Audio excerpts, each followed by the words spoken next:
Halo Sobat Literasi, jumpa lagi dengan saya di mata pelajaran Bahasa Indonesia.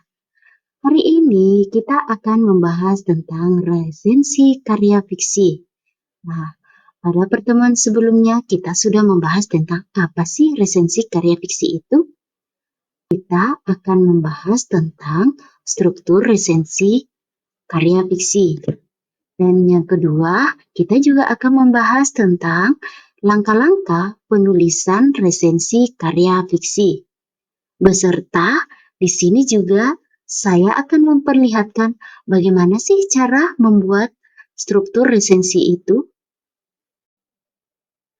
Pertama-tama kita masuk di struktur resensi karya fiksi. Nah, struktur resensi karya fiksi ada pertama, ada identitas karya, yang kedua, orientasi atau pendahuluan, yang ketiga, sinopsis, yang keempat, analisis, yang kelima, evaluasi, atau di sini yang akan kita bahas yaitu kelebihan, kekurangan sebuah karya fiksi. Dan yang terakhir ada kesimpulan. Baik, di sini akan kita bahas struktur teks resensi. Nah, yang pertama yaitu identitas karya. Nah, dalam identitas karya, apa saja yang perlu kita perhatikan yaitu judul, nama pengarang, nama penerbit, tahun, tahun terbit, ukuran buku, dan tebal halaman. Selanjutnya, kita masuk ke bagian orientasi, yaitu bagian yang berisi gambaran awal tentang karya tersebut. Biasanya berupa latar belakang atau pengenalan isu secara umum. Contohnya, cerita rakyat merupakan bagian penting dari warisan budaya suatu daerah yang seringkali mengandung nilai-nilai luhur dan kearifan lokal. Salah satu contohnya adalah cerita Nyai Balao, cerita rakyat dari Kalimantan Tengah, karya Jak Basori. Lalu ada sinopsis. Nah, sinopsis yaitu ringkasan singkat tentang isi karya, memberikan gambaran tentang jalan cerita atau poin utama yang ingin disampaikan.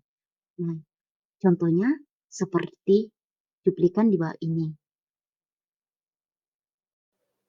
Sekarang kita masuk bagian yang keempat yaitu analisis. Nah, pada bagian ini membahas tentang unsur-unsur intrinsik dan ekstrinsik. Seperti ada tema, penokohan, ada latar, alur, amanat atau pesan moral, dan juga nilai-nilai budaya. Nah, silakan perhatikan contoh di bawah ini. Nah, sekarang kita masuk di evaluasi. Nah, pada bagian evaluasi ini, kita akan melakukan penilaian terhadap kelebihan dan kekurangan karya. Misalnya, gaya bahasa yang menarik, atau mungkin alur cerita yang terlalu lambat. Nah, seperti contoh berikut ini.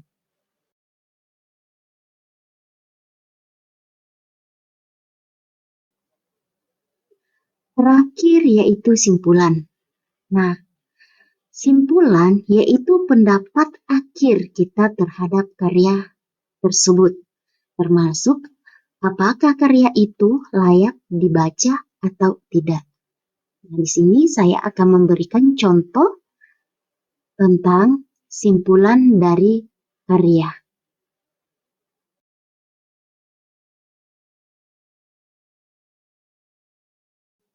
Nah, sekarang kita masuk dalam langkah-langkah menulis resensi buku. Nah, yang pertama yang akan kita lakukan yaitu mengenali latar belakang penulis buku. Nah, di mana kita akan membaca bagian pengantar yang ditulis oleh penulis buku, penerbit, atau seorang pakar yang terdapat di bagian awal buku. Dengan begitu, penulis resensi dapat memiliki pengetahuan lebih dalam mengenai buku yang akan diresensi dari kacamata penulis buku, penerbit, atau pakar, sehingga dapat membantu menyampaikan pesan buku kepada pembaca dengan baik. Kemudian yang kedua, membaca isi buku. Nah, membaca isi buku dari awal hingga akhir Untuk mendapatkan intisari dari buku tersebut, kamu dapat membaca menggunakan teknik scanning atau biasa dikatakan membaca semua, bisa juga menggunakan teknik membaca cepat atau skimming.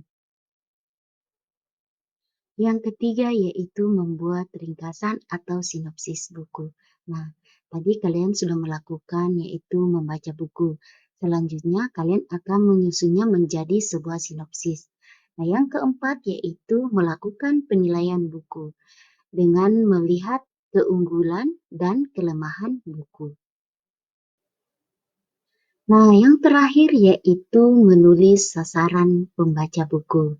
Nah, sasaran pembaca adalah orang-orang yang menjadi sasaran dari tujuan dibuatnya buku yang ditulis. Tujuannya untuk memperluas jangkauan si penulis agar karya yang ditulis dapat memberikan pengaruh yang baik dan mudah diterima oleh pembaca yang tepat.